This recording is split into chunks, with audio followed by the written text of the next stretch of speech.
दुनिया में जब ऋषि मुनियों ने एकांत का अनुभव किया, अगर उसका एक विजुअलाइजेशन मैं आपके दिमाग में उत्पन्न करने के लिए कहूं तो क्या अनुभव होगा? क्या क्या विजुअलाइजेशन, क्या चित्र आपके सामने आएगा? एक ऋषि मुनि एकांत में बैठा है, क्या विजुअलाइजेशन करेंगे? कहाँ बैठा होता है? गुफा में बैठा होता है या हिमालय पर बैठा होता है, ऐसे ही एक पिक्चर सामने आता है। तो बाबा भी हमें कहते हैं कि तुम्हें एकांत का अनुभव करने के लिए गुफा में बैठ जाना है। हमारी गुफा कौन सी है?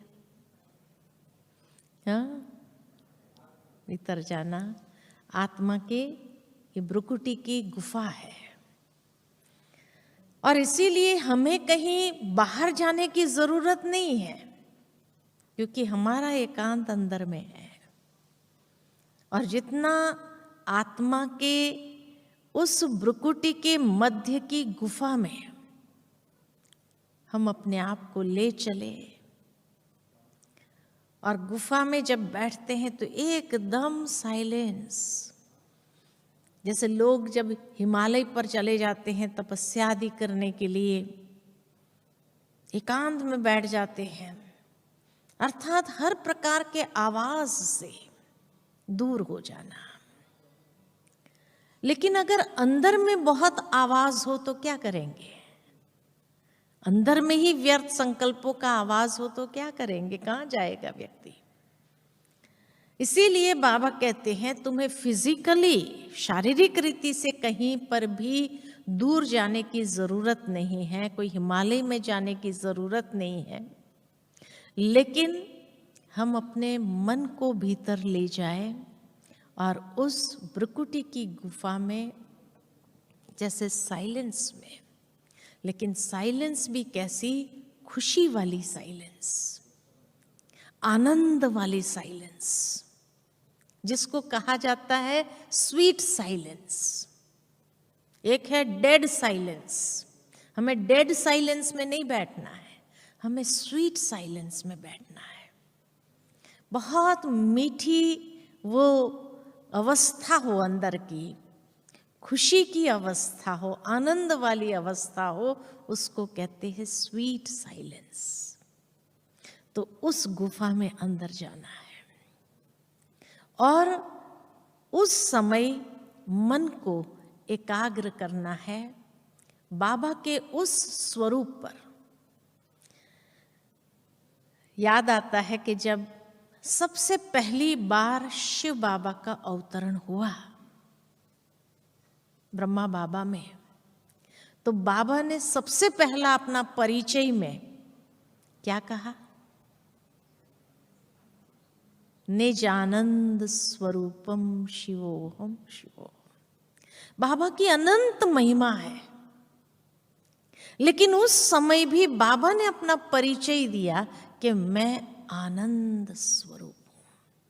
एक खुशी वाला परिचय भगवान ने सबसे पहला, अपने आप की आइडेंटिफिकेशन जो भगवान ने दी कि मैं कौन हूं, मैं निज आनंद स्वरूप हूं, नित्य आनंद स्वरूप। और इसीलिए दुनिया में भी लोगों ने इसी को ही हाईएस्ट अचीवमेंट कहा।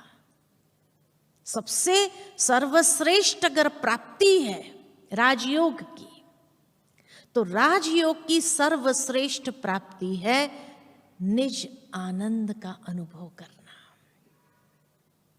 क्योंकि उससे क्या होता है? अति इंद्रिय सुख। जो आज तक मनुष्य इंद्रियों के सुख के पीछे भागते रहे, उसका अनुभव करने के लिए भागते रहे, उसमें आनंद ढूंढते रहे, लेकिन जब आत्मा निज आनंद के स्वरूप में हो तो अति इंद्रिय सुख का अनुभव होगा। तो एकांत माना नीरसता नहीं, अकेलापन नहीं, लेकिन एकांत माना अति इंद्रिय सुख का अनुभव करना। उस फीलिंग में अपने आप को ले जाना, क्योंकि जब हम उस फीलिंग में अपने आप को ले जाते हैं तो कभी भी व्यक्ति को नींद नहीं आती है। नींद कब आती है? नीरसता है, कोई रस ही नहीं है। लेकिन जहां रस हो वहां नींद आएगी क्या? वहां कभी नींद नहीं आएगी। इसलिए निज आनंद स्वरूप जो भगवान ने अपना परिचय दिया, और इसीलिए बड़े बड़े ऋषि मुनियों ने भी उसको अनुभव करना चाहा और कहा सर्वश्रेष्ठ प्राप्ति अगर ध्यान की है तो वो है आनंद का अनुभव करना। आनंद को सर्वश्रेष्ठ क्यों माना गया है? क्योंकि आनंद का ऑपोजिट नहीं है। जैसे सुख का ऑपोजिट दुख है, खुशी का ऑपोजिट उदासी है, हर चीज का ऑपोजिट मिलेगा, लेकिन आनंद का कोई ऑपोजिट नहीं है। आनंद माना आनंद, उसका ऑपोजिट हो ही नहीं सकता है।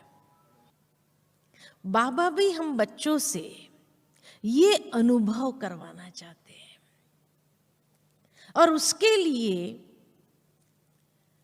आवश्यकता है। इसलिए कहा जाता है कि एकांत अकेला नहीं होता है, एकांत के आगे 3 चीजें और होती है। और 3 चीजें कौन सी? तो पहली है इकोनॉमी, इकोनॉमी, फिर है एक नामी, तीसरी है एकाग्रता, और चौथी है एकांत प्रिय। तो पहली जो इकोनॉमी है, इकोनॉमी अर्थात हम अपने व्यर्थ के विचारों की इकोनॉमी करें, व्यर्थ के विचारों को समाप्त करें, अपने विचारों को वेस्ट न जाने दे, उसकी इकोनॉमी करें। इतना सुंदर खजाना बाबा ने संकल्पों का हमें दिया है। ये संकल्पों के खजाने की इकोनॉमी चाहिए, और जो ये इकोनॉमी कर सकता है, वेस्ट वाचा, वेस्ट संकल्प, वेस्ट जो है एनर्जी जो हमारी जा रही है, कलयुग के अंदर तो मनुष्य की बहुत वेस्ट जाती है, लेकिन ब्राह्मण बनने के बावजूद भी कभी कभी वो पुराने संस्कार इस तरह से इमर्ज होने लगते हैं कि रियलाइज नहीं होते, और जब रियलाइज होते हैं तो फिर से हम अपने आप को सावधान कर देते हैं। तो पहले पहले चाहिए कि अपनी जो एनर्जी है उसका हम बचत करते जाए, उसकी हम इकोनॉमी करें, संकल्पों के खजानों की, एनर्जी की, ऊर्जा जो है उस ऊर्जा को एकत्रित करें। दूसरा एक नामी, अर्थात एक परमात्मा से ही सर्व संबंधों का अनुभव करना है। इसीलिए एकांत के साथ हमेशा एकांत प्रिय। प्रिय कब होते हैं? कि जब हमारे सर्व संबंध एक बाबा के साथ, एक के प्रिय होंगे हम, एक शिव बाबा के प्रिय बन जाए, तो एक नामी, तो बुद्धि का जो भटकाव है बाहर की दुनिया के अंदर, वहां से उसको मोड़ करके एक नामी, फोकस, फोकस बहुत जरूरी है।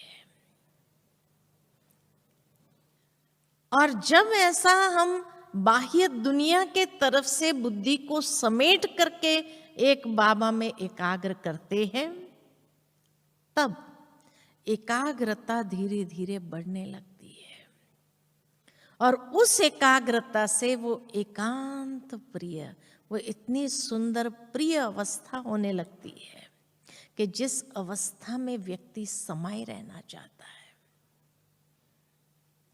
इसलिए ये एकांत से पहले ये 3 स्टेज जो है उसको पार करते ही हम एकांत प्रिय हो सकते हैं। अगर हमें अपने संकल्पों का बचाव करना, इकोनॉमी करना नहीं आया, तो वो कभी एकांत का वो आनंद अनुभव नहीं कर सकते हैं।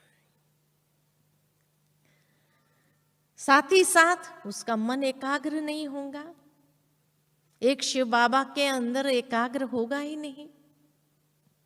इसीलिए ये 3 स्टेज बहुत जरूरी है।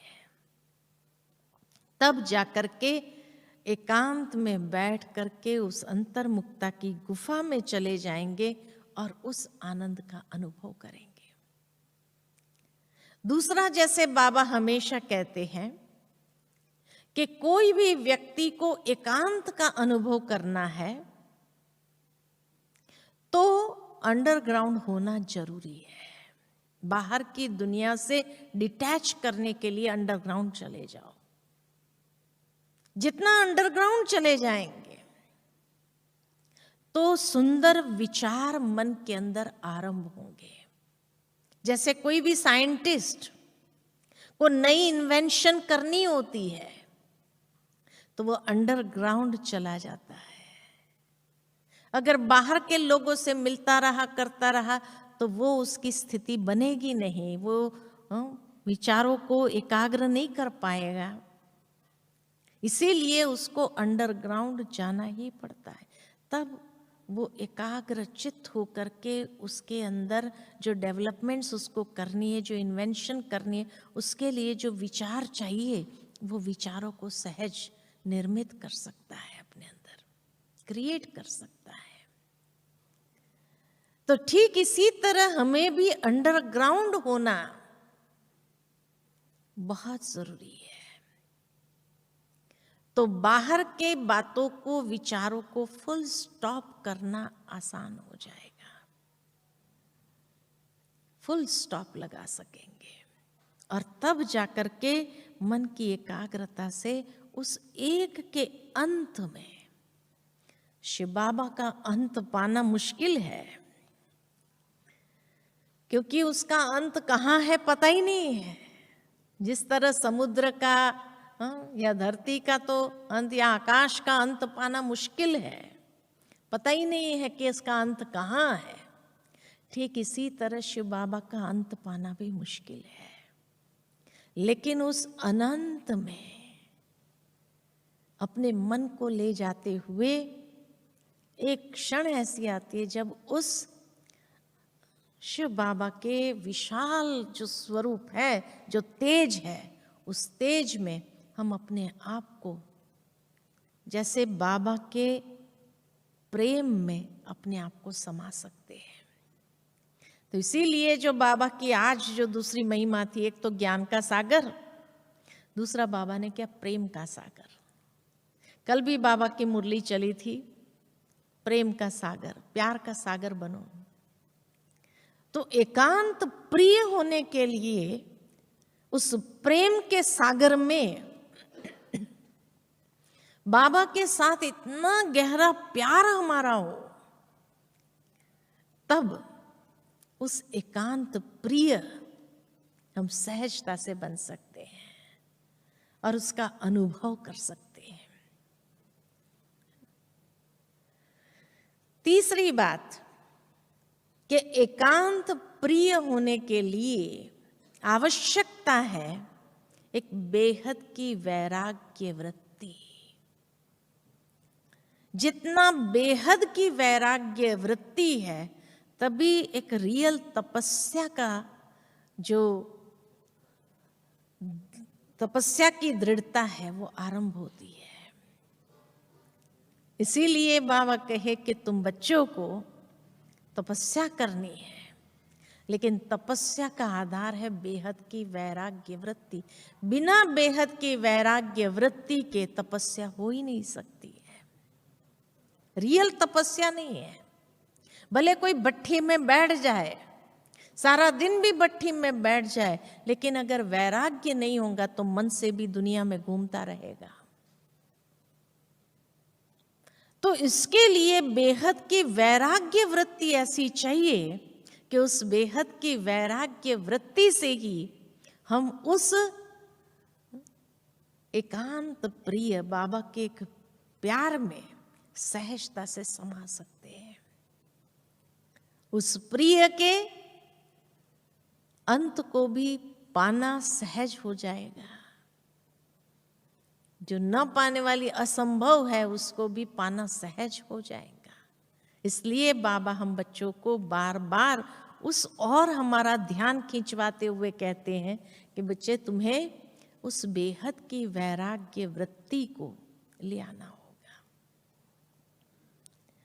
एक बार हमारी आदरणीय गुलजार दादी से ऐसे ही चिट चैट हो रही थी, तो दादी से हमने कहा कि दादी, बाबा तो कहते हैं कि समय आपके लिए रुका हुआ है, क्योंकि हम बच्चे तैयार नहीं है इसलिए समय विनाश ज्वाला प्रज्वलित नहीं हो रही है, रुका हुआ है।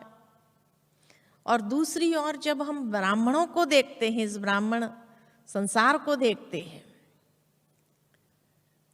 तो वहां ऐसा नजर आता है कि ब्राह्मणों की चाल जिस तरह से है, सतो प्रधानता की तरफ जाने के बजाय कभी कभी लगता है दुनिया के आकर्षणों में जा रहा है। तो क्या फिर कभी विनाश होगा ही नहीं? अगर समय हमारे लिए रुका है लेकिन हम तैयार होने के बजाय हम दूसरी ओर जा रहे हैं, तो क्या विनाश होगा ही नहीं?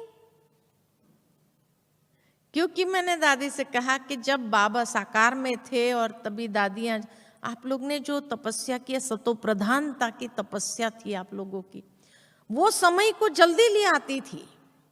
लेकिन ऐसी तपस्या कहाँ है? ब्राह्मणों के जीवन में तपस्या कहाँ है? तो दादी मुस्कुराकर कहने लगी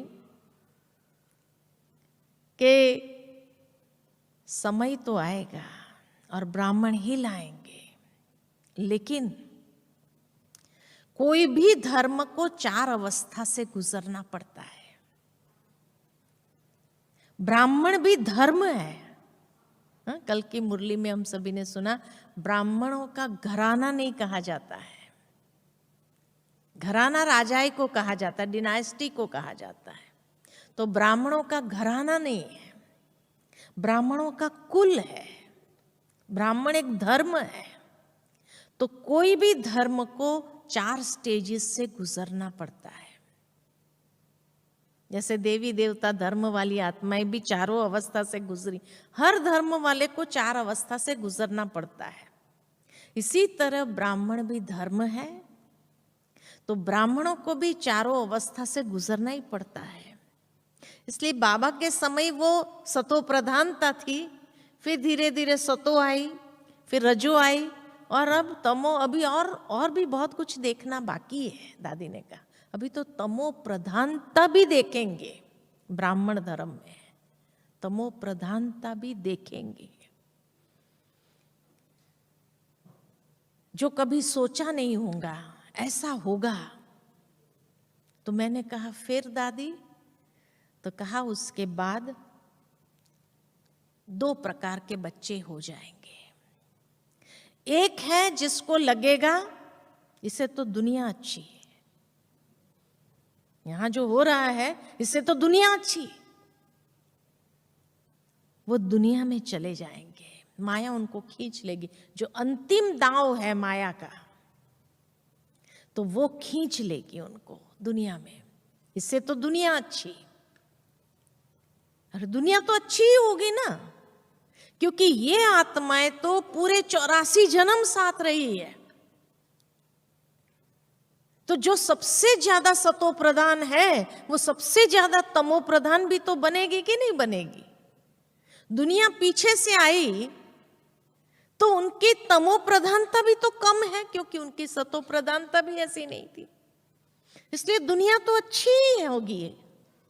यहां जो देखने को मिलेगा वो वहां भी नहीं मिलेगा। ऐसा भी होगा, ऐसा भी होगा। ये दादी के महावाक्य है कि अभी तो कुछ नहीं है। जब मैंने ये सवाल पूछा था तब दादी ने कहा अभी तो कुछ नहीं है, लेकिन आगे चल करके ऐसा ऐसा दृश्य देखेंगे तो दो प्रकार के जो बच्चे हो जाएंगे, उसमें एक होगा जो कहेंगे इससे तो दुनिया अच्छी, वो दुनिया के तरफ वापस मुड़ जाएंगे। और जो दूसरे प्रकार के बच्चे हैं, जो निश्चय बुद्धि है, जिन्होंने भगवान को देख करके अपने जीवन को बनाया है, उनके अंदर बेहद का वैराग्य आएगा। और इतना वैराग्य आएगा कि उसको लगेगा छोड़ो सब बातें, अभी अब तपस्या ही करो। और उस बेहद के वैराग्य से जो तपस्या आरंभ होगी, वो रियल तपस्या होगी। अभी जो योग कर रहे हैं ये तपस्या नहीं है, दादी ने कहा। अभी जो योग कर, हाँ इतनी देर विक्रम नहीं कर रहे हैं, लेकिन जो विक्रम भस्म होने चाहिए वो वाला योग भी नहीं है। वो तपस्या नहीं है, क्योंकि तपस्या रियल उसको कहा जाए जो बेहद की वैराग्य वृत्ति से तपस्या आरंभ हो। अभी जो हम कर रहे हैं वो, हाँ विक्रम बनता नहीं है, लेकिन जो विक्रम दग्ध होना चाहिए वो भी नहीं है। ठीक है, समय सफल हो रहा है, बाबा को याद करने बैठे हैं, और इसीलिए वो याद साधारण होती है, कभी पावरफुल होती है, कभी साधारण होती है, कभी नींद भी आ जाती है, झुटका भी आ जाता है, ये सब होता है इसमें। तो इसीलिए इसको तपस्या शब्द नहीं कहेंगे। तपस्या तो तब होगी जब रियल में बेहद का वैराग देखने के बाद ये हो रहा है, ऐसा भी होता है, होगा, ऐसा भी होता है, होगा। दादी ने कहा ये सब होगा, लेकिन वही अंदर में एक वैराग्य क्रिएट करेगा कि बस अभी सब बातें छोड़ो, बाबा को याद करो। और उस समय जो एकदम बेहद की वैराग्य वृत्ति से जो याद में बैठेंगे, तो एक टिक हो जाएंगे, एकाग्र हो जाएंगे, और उस स्थिति से समय को ले आएंगे। वो आत्माएं समय को, विनाश ज्वाला को प्रज्वलित करेगी। अभी जिस तरीके से चल रहे हैं, ये कोई विनाश ज्वाला को प्रज्वलित नहीं करती है। इसीलिए ये सब होना है, और उसके लिए तैयार, मानसिक तैयारी चाहिए, क्योंकि अगर नहीं होगी तो क्या होगा? माया खींच के दुनिया में ले जाएगी वापस। इसीलिए वो तपस्या के लिए बेहद की वैराग्य वृत्ति बहुत जरूरी है। अभी से उसका अभ्यास जरूर करना है, बेहद की वैराग्य वृत्ति क्रिएट करना है।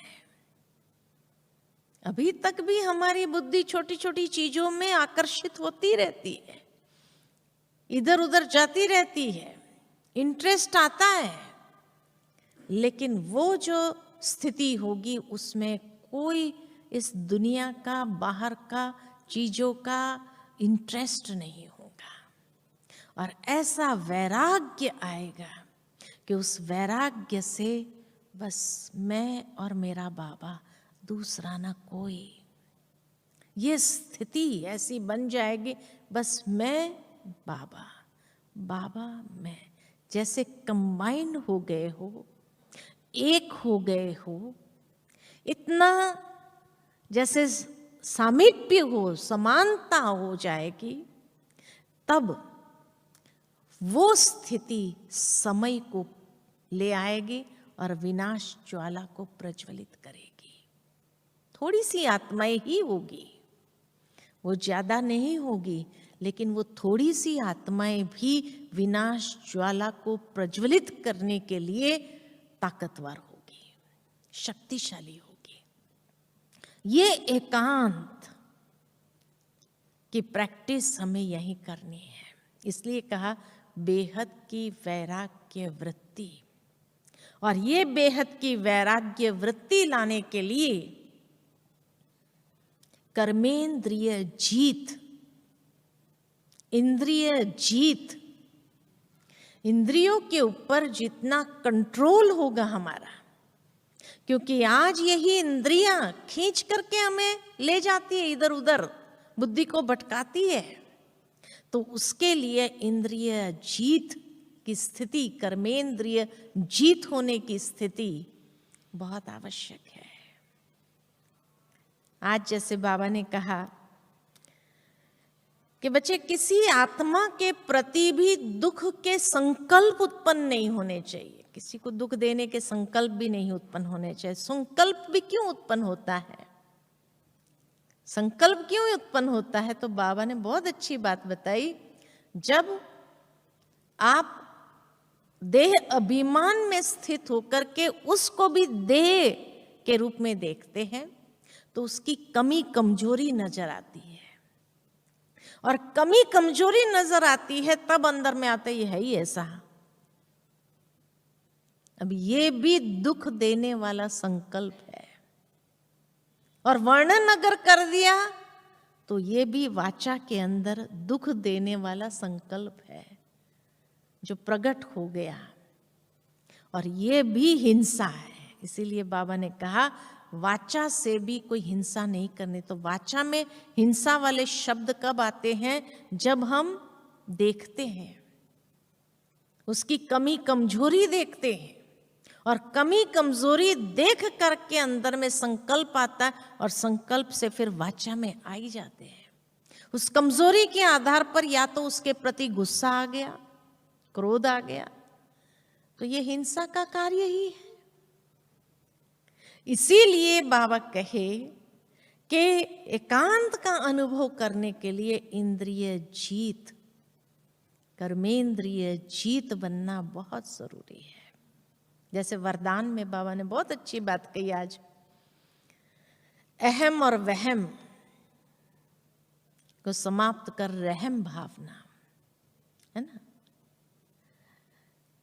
रहम भावना से जब हर आत्मा को देखते हैं तो उसको हम, उसके प्रति हमारी एक्सपेक्टेशंस नहीं होंगी, इसको ऐसा नहीं करना चाहिए, उसको ऐसा करना चाहिए, नहीं, क्योंकि हर आत्मा की अपनी अपनी स्टेज है, अपनी अपनी लिमिटेशन है। मैं उसके प्रति क्यों अपेक्षा रखूं? उसके प्रति रहम भावना से जब शुद्ध संकल्प करते तो हो सकता है कि वो शुद्ध संकल्प उसको पावर दे। जैसे कई बार किसी का पहिया अगर वो मिट्टी में फंस जाता है, गाड़ी का पहिया फंस जाता, बहुत कोशिश कर रहे हैं, नहीं निकाल सकते, और किसी ने आकर के थोड़ा सा हाथ लगाया, निकल जाता है। बस इतना ही एक्स्ट्रा चाहिए था, जो वो खुद अपनी ताकत लगा रहा था लेकिन नहीं निकल रहा था, लेकिन वो एक्स्ट्रा जब ताकत लग गई, थोड़ी सी ही लगी, तो निकल गया और चालू हो गई, गाड़ी आगे बढ़ गई। ठीक इसी तरह पुरुषार्थ में भी कभी कभी कोई कमजोरी ऐसी होती है जिसमें फंसे हैं, खूब पुरुषार्थ कर रहे हैं उसमें से बाहर निकलने का, लेकिन उस समय किसी की शुभ भावना, शुभ कामना, रहम के संकल्प प्राप्त, तो वो थोड़ा एक्स्ट्रा जो लगा ना, वो पुरुषार्थ को शायद उस गाड़ा को बाहर निकाल करके, जो फंसा हुआ था उसको निकाल करके चालू कर देगा। तो बस यही दे दो। कई बार हम देखते हैं कईयों को बहुत मेहनत करते हैं, महसूस होता है कि कितनी आत्मा पुरुषार्थ कर रही है, लेकिन फिर भी उस संस्कार के ऊपर विजय नहीं प्राप्त कर सकती है। कोशिश करती है, कई लोगों से पूछते हैं, हमारे पास तो कई लोग आकर के पूछते हैं कि बहन जी, ये मेरा एक संस्कार जो है ना, मैं निकालना चाहती हूँ, मैं जानती हूँ, लेकिन बहुत कोशिश कर लिया, बहुत पुरुषार्थ कर लिया, नहीं हो पा रहा है। अब आप कोई ऐसी विधि बताओ। तो हम देखते हैं कि कितना व्यक्ति को रियलाइजेशन है, पुरुषार्थ भी करते हैं, लेकिन वो उसको थोड़ा एक्स्ट्रा की जरूरत है। इसलिए जब उस आत्मा के प्रति हम शुद्ध भावना, शुभ भावना, जैसे कई बार कई लोग हमें कहते हैं, बहन जी आप हमारे लिए योग करना, अमृत वेले आप हमें सकाश देना। वो थोड़ा एक्स्ट्रा चाहते कि थोड़ा एक हाथ भी हमें मिल जाए तो निकल आएंगे हम बाहर। बस तो इसीलिए बाबा कहते तुम्हें किसी की कमी कमजोरी को देखते हुए, वर्णन करते हुए, और उसको और धसाओ नहीं, लेकिन अहम और वहम के माध्यम से धसाओ नहीं, लेकिन रहम भावना से उसको वो थोड़ा एक्स्ट्रा दे करके बाहर निकाल दो। देखो फिर वो जिंदगी भर कहेंगे आपका थैंक्स जो आपने हमें उस समय मदद कर लिया, या बाबा से वो सकाश दिला दी, या ये हमें शुभ भावना का जो चाहिए था वो मिल गया और हम उससे बाहर आ गए। कई बार कई लोगों के लिए कई कमेंट दे देते हैं ये है ही ऐसा, है ना। लेकिन मैं कभी कभी कहती हूं भले कितना भी कैसा भी है चलो, लेकिन उसने हिम्मत नहीं हारी है।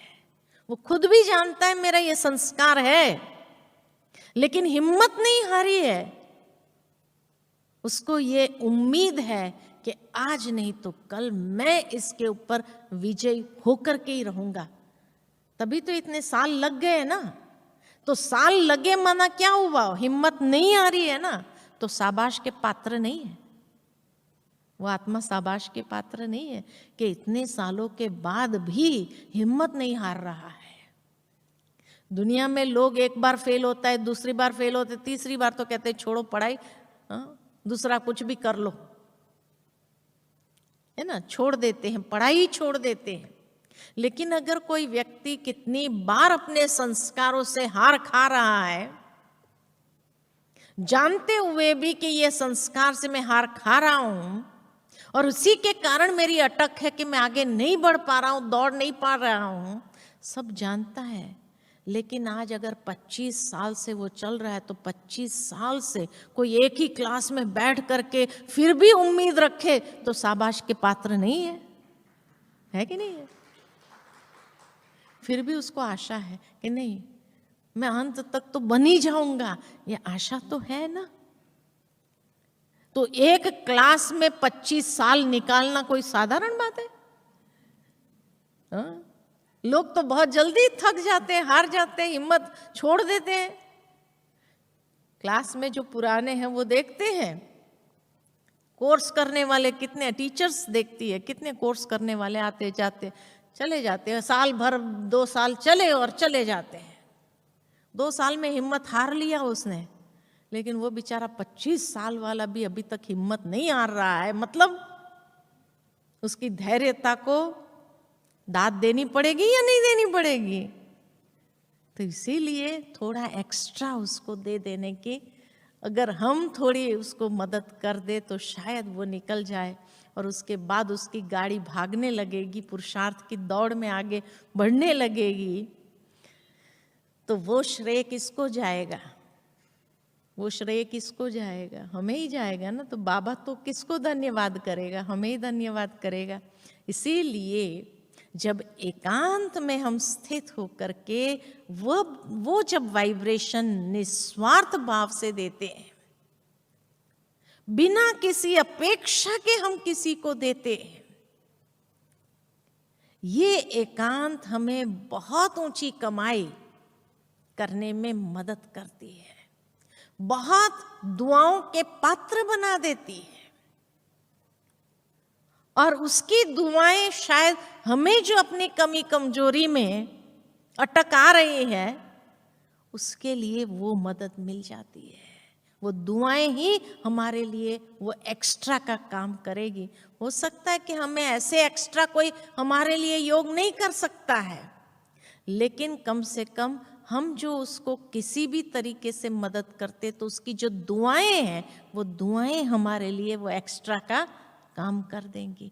और वो एक्स्ट्रा मिल जाएगा तो हम भी बहुत तेज अपनी रेस में आगे भाग करके उस संपूर्णता की मंजिल को अवश्य प्राप्त करेंगे ही।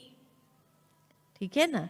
तो इसीलिए बाबा ने हम बच्चों को ये जो कहा है कि एकांत में हमें स्थित होना है, या ये एकांत के सौंदर्य का जो अनुभव करना है, वो तभी हम कर सकेंगे कि सचमुच इस एकांत में कितनी ऊर्जा को हम बचाते हैं, कितनी हमारी शक्ति को हम बचाते हैं, और कितनी हमारे अंदर की वो पावर जो है वो पावर काम करती है। तो इसीलिए ऐसे एकांत के सौंदर्य का अनुभव करते हुए उस संपूर्णता की मंजिल को हमें प्राप्त करना ही है। तो ये दृढ़ संकल्प जब हम अंदर में ले लेते हैं, दृढ़ता अपने अंदर में ऐसी डेवलप कर लेते हैं, विकसित कर लेते हैं, तो फिर संपूर्णता हमसे कोई दूर है ही नहीं, और सहजता से उस मंजिल को प्राप्त करना आसान हो जाता है। इसीलिए बाबा कहे कि जब एकांत माना एक ही वो संकल्प में, चाहे कोई भी एक स्थिति ले लो, चाहे बीज रूप स्थिति ले लो, लाइट एंड माइट हाउस स्वरूप की स्थिति ले लो, कोई भी एक स्थिति ले लो कि आज मुझे इस स्थिति का अनुभव करना ही है। एकांत में बैठ करके, हमें कोई समाज से दूर नहीं जाना है, दुनिया से दूर नहीं जाना, परिवार से दूर नहीं जाना है, लेकिन हाँ अंदर जरूर जाना है, भीतर जाकर के भीतर से ही उसका ये करना है। ठीक है।